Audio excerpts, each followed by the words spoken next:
इस जमाने में जिसे गम में मुस्कुराना आ गया,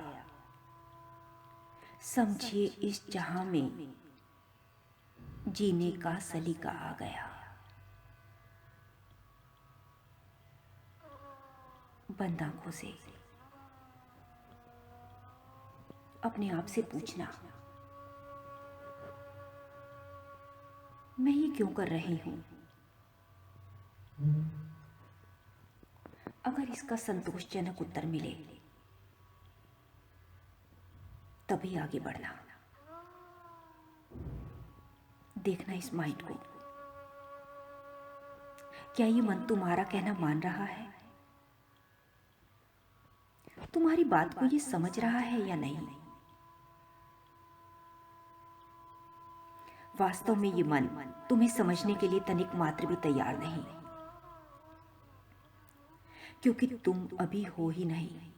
वो जानता है ये क्या मुझे समझाएगा जो खुद ही सोया है, ये क्या मुझे जगाएगा, ये तो हिप्नोटाइज हुआ है, मेरी ही गोदी में सोया है। क्या गजब है ये माइंड, कितना डिप्लोमेट। इसीलिए अंतस की धारा में मन को समझाया नहीं जाता, केवल उसे देखा जाता है, उससे हटा जाता है। देखते रहना इस माइंड को। फॉरेन ट्रिप पर इसे कितनी श्रद्धा है कि अगर छुट्टियों में बाहर घूमा जाए तो कितना सुख मिलेगा। लेकिन ये श्रद्धा ध्यान मार्ग पर, अंतस के मार्ग पर नहीं है। क्यों? क्योंकि हमें किसी ने सही तरीके से समझाया ही नहीं। ध्यान के मार्ग पर हमें सिर्फ कल्पनाएं दी गई, इमेजिनेशंस, और हमने उन कल्पनाओं को ही सत्य मान लिया। मार्ग अत्यंत सुलभ और सरल था,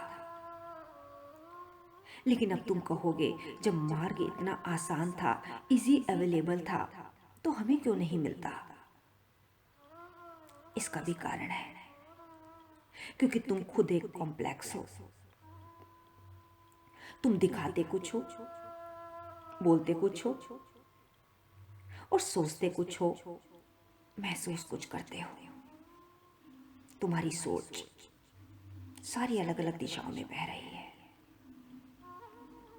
अभी तो हम केवल ड्रामा करते हैं कि हमें सब कुछ स्वीकार है। अरे जो कुछ भी आया है कर लो ना स्वीकार, लेकिन भीतर ही भीतर उसके प्रति आक्रोश चलता रहता है। इसको कहा जाता है कॉम्प्लेक्स।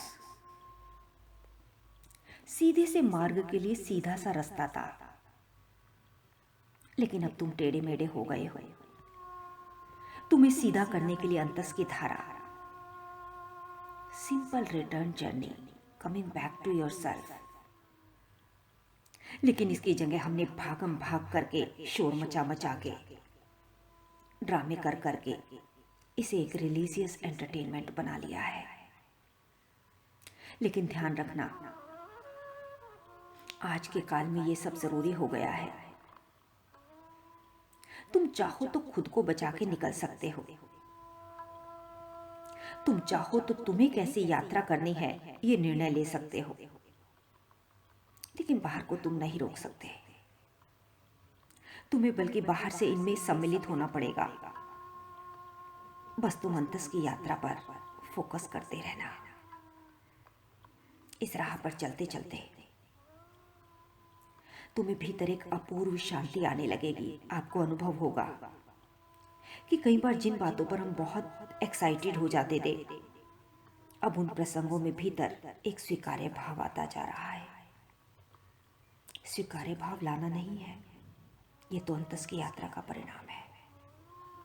और इस यात्रा पर आगे बढ़ने के लिए सर्वप्रथम पहला आधार है संवेग, यानी ध्यान की शुरुआत वहीं से होनी चाहिए जिसे सुनते ही उमंग आए, उल्लास आए, तुम्हारे चेहरे पर मुस्कुराहट आ जाए, उसकी बातों के साथ बह जाओ।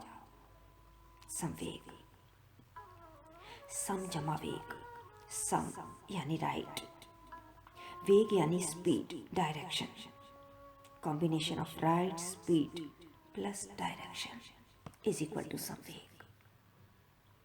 यानी जब भी ज्ञान का श्रवण हो, हर बार उल्लास आए, तो समझना आप संवेग की भूमिका में आ गए। परिणाम अपने आप सामने आने वाला है और इसका परिणाम होगा उत्कृष्ट ध्यान श्रद्धा। यानी अब हमारी श्रद्धा डिगती नहीं है, बिखरती नहीं है, हम अपनी साधना में फिसलते नहीं हैं। कुछ भी हो जाए हम यही ध्यान करेंगे। ऐसी उत्कृष्ट श्रद्धा हो जाती है कि दृढ़ता से हमें इसी अंतस के मार्ग पर चलना है। ऐसी हमारी सोच हो जाती है क्योंकि हमने भीतर से इसका स्वाद चखा है। इसी संवेग का ही अगला परिणाम होगा सद्गुरु के प्रति तीव्र राग यानी अनकंडीशनल लव। अध्यात्म की भाषा में इसे प्रशस्त राग कहा जाता है, जो तुम्हें तुम्हारे भीतर शुद्धात्मा तक पहुंचाने का मार्ग दिखाए, मार्ग बताए। उस व्यक्ति, उस देव, उस गुरु, उस शास्त्र के प्रति राग प्रशस्त राग कहलाता है। क्योंकि सीधे तुम राग से वीतरागता को प्राप्त कर लो, ऐसा संभव नहीं। बीच में एक जंक्शन आता है, उसे ही प्रशस्त राग कहते हैं। लेकिन आज हम इस राग के नाम पर बहुत छले जा रहे हैं।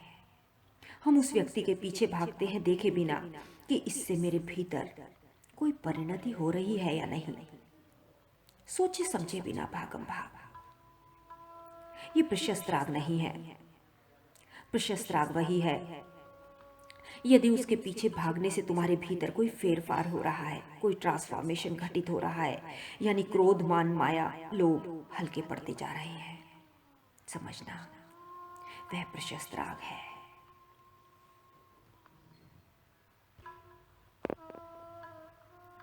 यानी जिस कंपनी में हमने अपना समय इन्वेस्ट किया है उसमें ग्रोथ होगी, प्रॉफिट आएगा। यानी निश्चय से तुम्हारे भीतर कुछ ना कुछ परिवर्तन जरूर आएगा। ये संवेग की भूमिका का ही परिणाम है। प्रशस्त राग के बाद आप जो भी अनुष्ठान करते हैं, यानी कोई भी यात्रा, दान, जप, पूजा कुछ भी करते हैं, उसके सही स्वरूप को समझना। कहीं ये टाइम पास की भावना से तो नहीं हो रहे। इसके पीछे जो आनंद छिपा है वह मुझे प्राप्त हो रहा है या नहीं, इसका अनुभव लेना, देखते रहना। यह एक अनवरत यात्रा है जिसमें चलना ही पड़ेगा। ये वो यात्रा है जिसे वहीं से सुनना जहां तुम्हें उल्लास आए। अगर बोरिंग स्टेट आए तो समझ लेना कि अभी कहीं कमी है।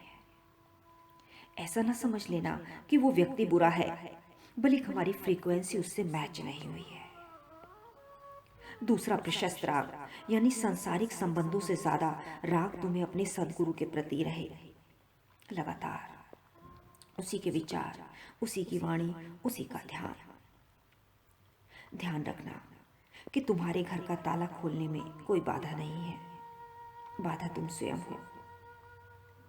और इसका परिणाम यह होता है कि अनंतानुबंधी यानी बहुत तीव्र कषायों की ग्रिप घटती चली जाती है।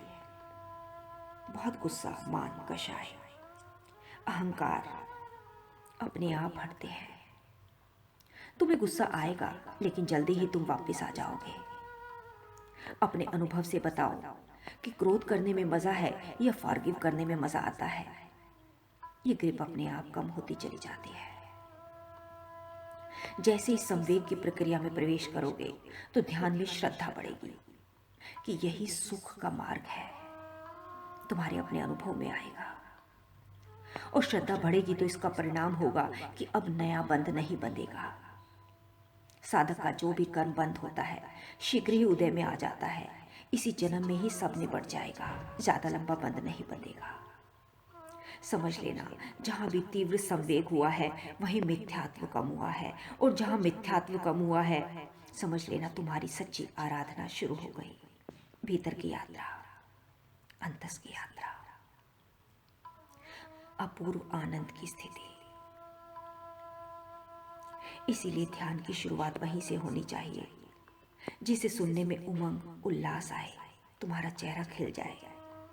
लेकिन अभी अभी तो हमने कल खो दिया आज के लिए, कल खो दिया आज के लिए, आज खो दिया कल के लिए। कभी जी ना सके हम आज, अब अभी के लिए बीत रही है जिंदगी, कल आज और कल के लिए। लेकिन अंतस की यात्रा में हम अब अभी इसी क्षण में, आने वाले पल में भरपूर जिएंगे, हर पल के लिए, हर क्षण के लिए। जागे रहना।